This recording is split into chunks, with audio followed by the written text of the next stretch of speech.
এইগুলো পটল কুচি।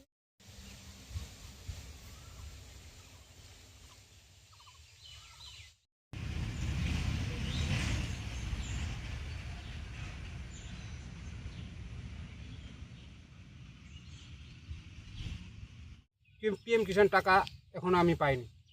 অফিসার বলছে টাকা দিবে না। কেন? কেন যে দিবে না, বলছে যে আর দিব না। এখন বর্তমান পাট লাগাইছি, ধান লাগাইছি, কচু লাগাইছি। পাটের ক্ষতি হয়েছে, কচুর ক্ষতি হয়েছে। কেমন ক্ষতি? ক্ষতি হয়েছে, লাল হয়ে গেছে কচুর গাছ। পাটার গাছও লম্বা হয় না, ওটাও লাল মারে গেছে। ধান তো ডুবি আছে, ধানটা তো পাবোই না। সংসার চালানোই আমাদের বিপদ।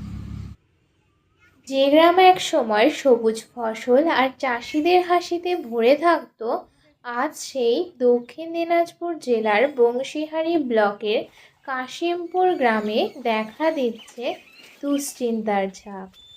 2011 সালের জনগণনা অনুযায়ী এই এলাকার অধিকাংশ মানুষই কৃষির ওপর নির্ভরশীল।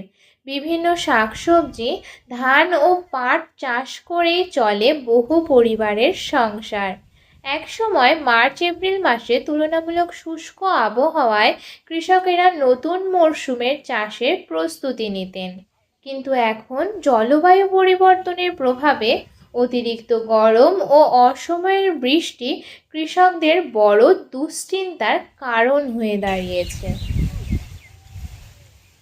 ওই যে বৃষ্টি হলে ফসলটা লাগা গেল না, আমার লস পরিবারে। টাইম চলে যাচ্ছে। এই যে ভিন্ডি লাগাতে চাইছিলাম, ভিন্ডিটা মনে করে যে এখন যদি লাগা যায়, গাছ কিন্তু মানে ভালো চেহারা ধরবে না, অতিরিক্ত রস হয়ে গেল। ওই যে পটল তো ওখানে এবছর লাগাচ্ছি, তো পটলের যে লতা, ওইটা কই এখনও ঝাঁপাতে পারে। ঘন ঘন প্রতিদিন জল, কি করে ওটা হবে? অতিরিক্ত বৃষ্টি জন্য আমাদের ফসলের মানে মার চলে যাচ্ছে আর কি। আগে প্রফিট থাকতো। সরকার থেকে যদি সাহায্য করে, ফসল নষ্ট হবে না, ফসল কিভাবে ভালো উন্নতি হয়, ওটা যদি বুদ্ধি যুক্তি সরকার দেয়, তাহলে আমরা বাঁচি। এবছর টানা অসময়ের বৃষ্টিতে সবচেয়ে বেশি ক্ষতির মুখে পড়েছেন পটল চাষিরা। জমিতে দীর্ঘ সময় জল জমে থাকায় অনেক পটল গাছ পচে নষ্ট হয়ে যাচ্ছে, ফলনও কমে যাচ্ছে। যেটুকু ফলন হচ্ছে তারও অনেকটা বাজারে বিক্রির উপযোগী থাকছে না। কৃষকদের দাবি, বহু জমিতে 40 থেকে 60% পর্যন্ত ফলনের ক্ষতি হয়েছে। 1 বিঘা জমিতে পটল চাষে 25 থেকে 35 হাজার টাকা খরচ হলেও এবার সেই খরচ তোলায় কঠিন হয়ে দাঁড়িয়েছে। অন্য ফসল লাগাইনি, পটল লাগাইনি, ঝিঙ্গা লাগাইনি, কচু লাগাই অনেক বাঁচে গেছি আমি। কেন? কচুটা কিছু না কিছু হবে, পটল লাগালে আমার হতো না, বৃষ্টিতে নষ্ট হয়ে যেত। 15-20 বছর ধরে কৃষিকাজ করলাম, এরকম কোনো দিন ক্ষতি হয়নি। এবার প্রচণ্ড ক্ষতি। এবার লোন নিয়ে চলতে হবে, তাছাড়া উপায় নেই। কেমন করে চলবে? লোনটা শোধ করবা কি করে? ওইটাই তো কথা, নিতে নিতে তো পারছি, সুদ করে তো সমস্যা আছে না, বিপদ আছে না। শুধু পটল নয়, ধান ও পাট চাষেও দেখা দিয়েছে ক্ষতির আশঙ্কা। আবার বৃষ্টির ভয়ে অনেক কৃষক নতুন করে চাষ শুরু করতে সাহস পাচ্ছেন না। বাড়িতে বীজ থাকলেও জমি শুকনো না থাকায় অনেকেই সবজি বা অন্যান্য ফসলের চাষ শুরু করতে পারছেন না, ফলে বহু জমি এখনো ফাঁকা পড়ে রয়েছে। এই বছরে খালি বৈশাখ মাসে না, এই বছরকার মতন কোনো বছরে এত অসুবিধা হয়নি। বৃষ্টির জন্য না হয়নি, এই বৃষ্টির জন্য ওগুলা খুবই হবে না, বাগুনও হবে না। ক্ষতি হয়ে যায় একেবারে? হবে না, বাগুন খুবই এখন হয় বৃষ্টির সংখ্যা, পোকা ধরে যাবে।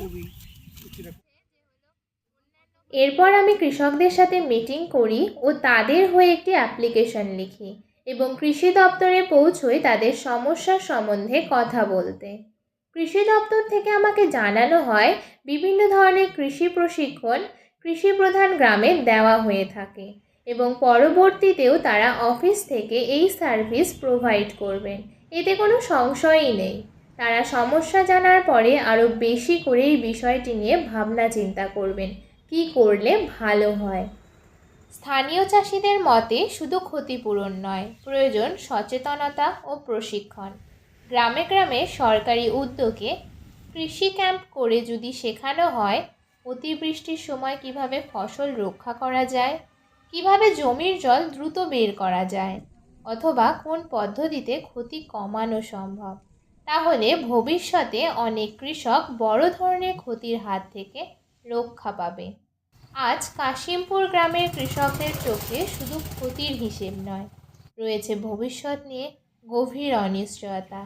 কারণ জলবায়ু পরিবর্তনের প্রভাব এখন আর শুধু প্রকৃতিতে সীমাবদ্ধ নয়, তা সরাসরি আঘাত করছে গ্রামের মানুষের জীবন ও জীবিকায়।